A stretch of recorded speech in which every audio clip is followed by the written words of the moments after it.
Shalom Shalom, nuestro estudio de semana lo encontramos en la Parashá Pinhas, que significa boca de serpiente, y se localiza en el libro de Bamidbar o Números a partir del capítulo 25, verso 10 al capítulo 30, verso 1. En resumen, Pinhas es premiado por su acción al matar a Zimri y a Cosbi, con un sacerdocio eterno que Hashem le otorga.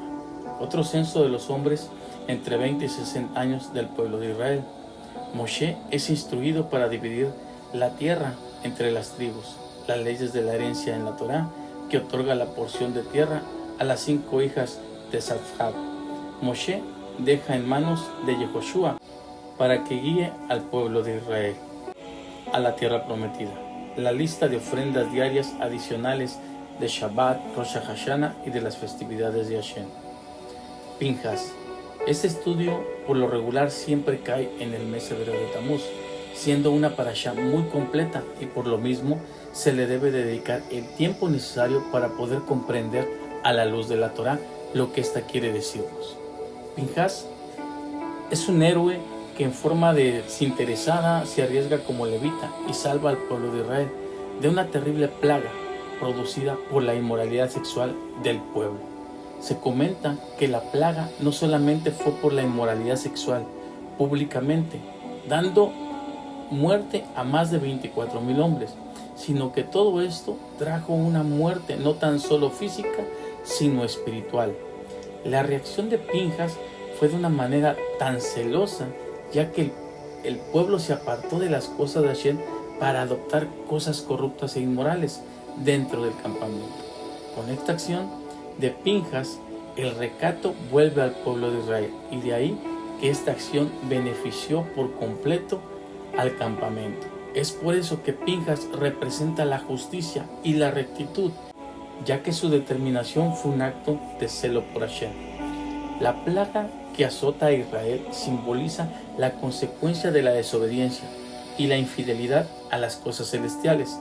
Tomemos en cuenta que la importancia de mantener la pureza y la santidad no solo se da en la comunidad o en la congregación, que incluso en este tiempo se ha perdido en estos lugares, pero tiene que ser primeramente en cada uno de nosotros.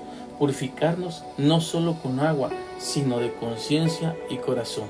Es importante la necesidad de contar con líderes temerosos de Hashem, que como Pinhas tengan ese celo por las cosas del Eterno, que sean justos y rectos para poder guiar a las ovejas perdidas de la casa de Israel. De nada nos sirve saber tanta Torá, tanta Biblia, tener tanto conocimiento, si al final de todo esto nada hacemos. Debemos vivir la palabra de Hashem. Hoy en día estamos como cuando nuestro Mesías Yeshua le dice a la multitud y a sus talmidines: los líderes y los fariseos son los que interpretan las escrituras. Por lo tanto, practiquen y obedezcan todo lo que les digan, pero no sigan su ejemplo, pues ellos no hacen lo que enseñan. Todo lo que hacen es aparentar con oraciones y versículos de las escrituras. Se visten de manga larga y corbata. Les encanta sentarse a la mesa principal en los banquetes y ocupan los asientos de honor en las congregaciones. Les encanta recibir saludos y halagos cuando andan en lugares públicos y que les llamen pastores, morés o rabí. Todo esto nos lo menciona Mateo 23, donde también nos llama hipócritas, ciegos, tontos e hijos de víboras. Pero Proverbios 28:2 nos cita que cuando hay corrupción moral en una nación, su gobierno se desmorona fácilmente. En cambio, con líderes sabios y entendidos viene la estabilidad. Recordemos que para poder obtener esa redención final, esa entrada a la tierra prometida, se requiere obediencia y fe, caminar correctamente, siendo hacedores de la palabra, no solo oidores. De ella guardemos el testimonio de Yeshua en todo momento y en todo lugar. Nuestros actos son los que realmente edifican o destruyen a los demás. Sacerdocio eterno. Antes de que Pinhas matara a Zimri y Cosbi, él no era un Cohen. A pesar de que él era un levita, Hashem solo había designado como Cohen a Aarón y a sus hijos y su futura descendencia. Los nietos de Aarón, previamente nacidos al ungimiento del Cohen, no estaban incluidos. Pero por el celo de Pinjas y su acción en contra de la inmoralidad, Hashem le otorga su acto de paz, así como el sacerdocio eterno. Recordemos que durante este tiempo la edad de muerte de una persona era de 120 años de edad. Se nos enseña que Pinjas vivió aproximadamente 700 años más, pero el dato que podemos corroborar a la luz de la Torá es que Pinjas aparece muchos años adelante, aproximadamente más de 300 años después de Sansón, en lo último del libro de los jueces, como sacerdote. Esto lo podemos ver en Jueces 20, 27, 28.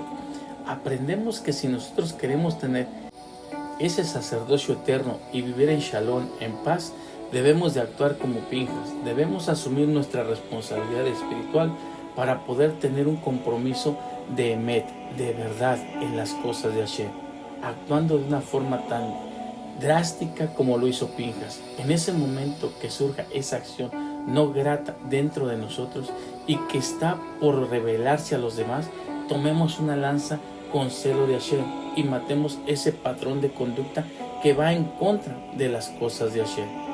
Esto nos lleva a seguir adelante contra las fuerzas del mal, que son perseverantes e implacables. Nos fortalece y nos anima a continuar en el propósito y misión en este plano terrenal, siendo canales de luz y dejando esos contactos de oscuridad. Orden de atacar. Vemos que en este estudio Hashem le ordena a Moshe que hostigue a los madianitas y atacarlos. Dos acciones que ordena Hashem. La primera es hostigarlos. Podemos ver que los madianitas tenían que sufrir antes de ser atacados por haber hecho pecar a los hombres del pueblo de Israel en actos inmorales y de idolatría.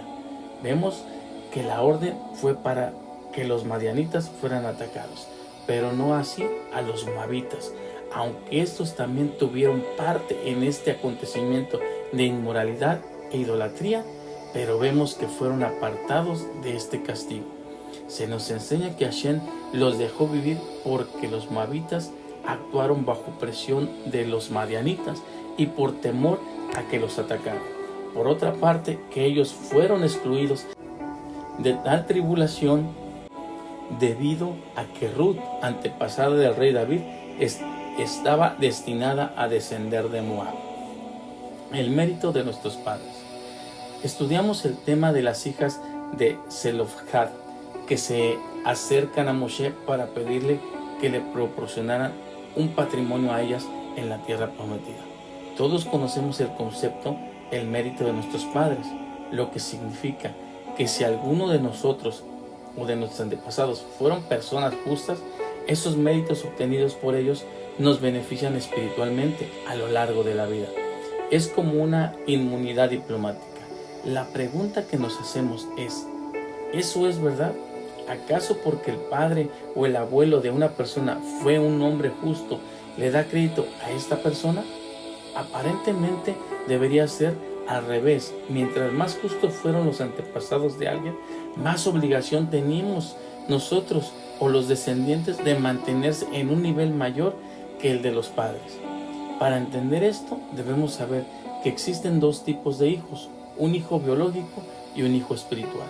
Toda persona tiene un padre biológico, pero tendrá un padre espiritual. Puede ser su maestro, su rabino, su guía. Pongamos unos ejemplos. Si una persona aprendió de Abraham la importancia de hospedar a la gente en la casa, de hablar del Elohim de Israel en el mundo, es considerado hijo de Abraham. Si la persona posee la valentía y el vigor de estar dispuesto a sacrificarse por santificar el nombre de Hashem en el mundo, es considerado hijo de Isaac. O si es una persona sincera que va tras la verdad, es hijo de Jacob. Si es muy humilde, es hijo de Moshe. O si persigue y ama la paz, se le considera hijo de Aarón, independientemente que sea o no de apellido. ¿Por qué no estamos diferenciando a padres e hijos biológicos, sino espirituales? Y es eso lo que el concepto mérito de nuestros padres espirituales trataremos en este tema. Los sabios nos explican lo siguiente: si una persona creyente en Hashem de repente un día es afectada económicamente y sus bienes empiezan a disminuir, pero no se queja de tal situación y sigue creyendo ciegamente en Hashem, se le considera hijo espiritual de Abraham, ya que fue una persona que abandonó todo por ir a la tierra prometida, por orden divina. Al llegar a esta tierra se encontró con hambre y desolación, pero creyó en Hashem y en un día su situación cambió. Se hizo una persona bastante adinerada. Así también con la persona que sufrió una importante pérdida económica, si le cree a Hashem y le ora y camina con emuná, con fe, en un día puede cambiar la situación. Vemos que las hijas de Zelofhad fueron a donde Moshe, llorando porque querían recibir una parte de la repartición de la tierra de Israel. Cuando la Torá las nombra Milja y Noa, hija de Zelofhad, hija de Jefe, hijo de Gilad, hijo de Mijar, hijo de Manashesh, hijo de Yosef, eran la séptima generación que descendía de Yosef. ¿Qué tienen en común ellas dos con Yosef? Que Yosef fue su padre espiritual de ellas. Aprendieron de él a amar a la tierra de Israel. Yosef se enorgullecía diciendo que era de la tierra de los hebreos. Por eso es que las hijas de Zelofhad tenían mérito para pedir una porción en la tierra prometida, porque su padre espiritual era Yosef. Y aquí aprendemos que el mérito de los padres no depende de ser hijo de fulano o mengano, sino de quien recibimos la instrucción y de cómo nos comportamos.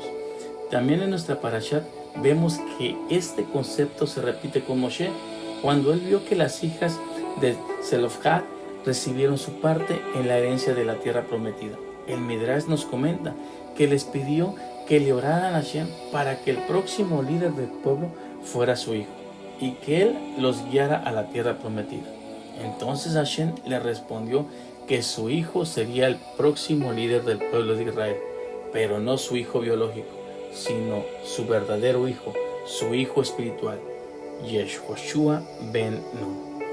Vemos que existe la posibilidad de que haya dos hijos, uno con méritos y el otro sin ellos, como Jacob y Esab, respectivamente. También puede existir un hombre que tenga hijos y alumnos, y que los alumnos tengan los méritos y los hijos no, como Yehoshua ben Nun y los hijos de Moshe. Por eso es la importancia de formar hijos espirituales. Todos tenemos que procurar que nuestros mentores sean un rabino, un rosh o un moré espiritual, que camine conforme a la Torá, con buenas cualidades humanas. Esto es el verdadero mérito, el sucesor. En esta parashat se habla de los preparativos para el cambio de liderazgo dentro del pueblo de Israel.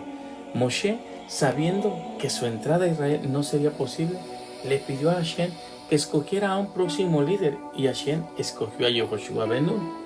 Todos los sabios se preguntan cómo es posible que Yehoshua, quien era mucho menos que Moshe, haya tenido más éxito que él. Moshe era un líder celestial.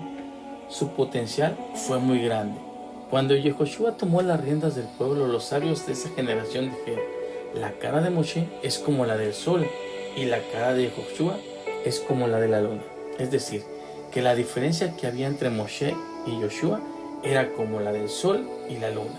Sin embargo, Yehoshua ben Nun, quien era apenas el hijo espiritual, tuvo más éxito que Moshe una vez tomada la responsabilidad del pueblo.